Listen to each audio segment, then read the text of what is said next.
အရှုံးဆိုတာဘာကိုပြောတာတော့လို့မေးမယ်ဆိုရင်ကိုယ့်ရဲ့တန်တန်မှာအကုသိုလ်တွေဖြစ်သွားမှအရှုံးပါတဲ့သို့တော့လူတွေကအကုသိုလ်ဖြစ်သွားတာကိုအရှုံးလို့မထင်ဘူးဘာကိုအရှုံးထင်တော့ဆိုရင်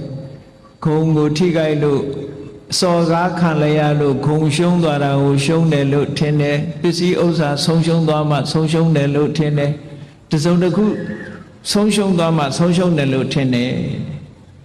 ကိုယ်စိတ်ဓာတ်ကလေးကောင်းမွန်တဲ့စိတ်ဓာတ်ကလေးဆုံးရှုံးသွားတာကြတော့နှမျောရကောင်းမှမသိဘူး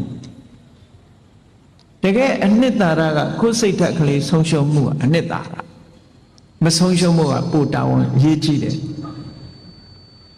ပစ္စည်းဥစ္စာဆုံးရှုံးသွားတာအပင်ငရဲမရောက်ဘူး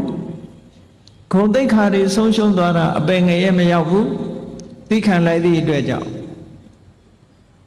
ဘာကအပင်ငရဲရောက်တော့ဆိုရင်တုံ့ပြန်ပြီးတော့ဒေါသထွက်လာရင်အဲ့ဒီဒေါသသည်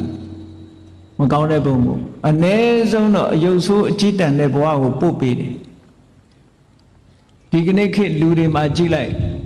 တချို့မျက်နှာလေးတွေပြုံးရွှင်တဲ့မျက်နှာရှိတယ်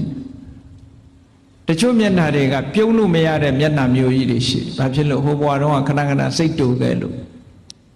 စိတ်တူနေတဲ့အချိန်မှန်နဲ့ကြည့်လိုက်ပေါ့ဘလို့မှမလှဘူးလေ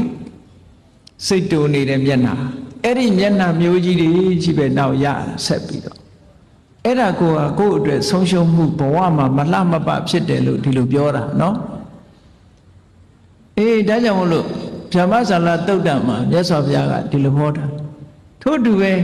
ပတန်တာလို့ခေါ်တဲ့ချီးမွမ်းခံရမှုနဲ့ကျုံလာပြီဆိုလို့ရှိရင်ဘာလို့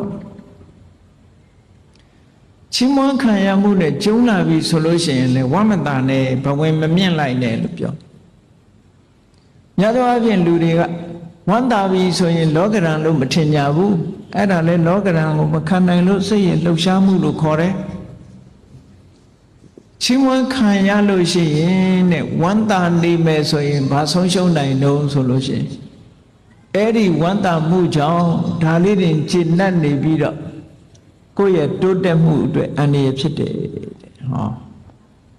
ဘဝင်မြင့်သွားရင်ဒီတဲ့ပိုဆိုးတဲ့အန္တရာယ်တွေရောက်နိုင်တယ်ပေါ့ဝမ်းသာလွန်အားကြီးနေတဲ့ပုဂ္ဂိုလ်တယောက်အသိဉာဏ်မှာတုံးသွားနိုင်တယ်ဒါကြောင့်ဝမ်းသာမနေနဲ့ဘာလို့ကappreciate လုပ်ရမယ်အေး तू ပြောတာမှန်တယ် तू ချီးမွမ်းတဲ့အတိုင်းဟုတ်တယ်ဒီလိုပဲ appreciate လုပ်ပါ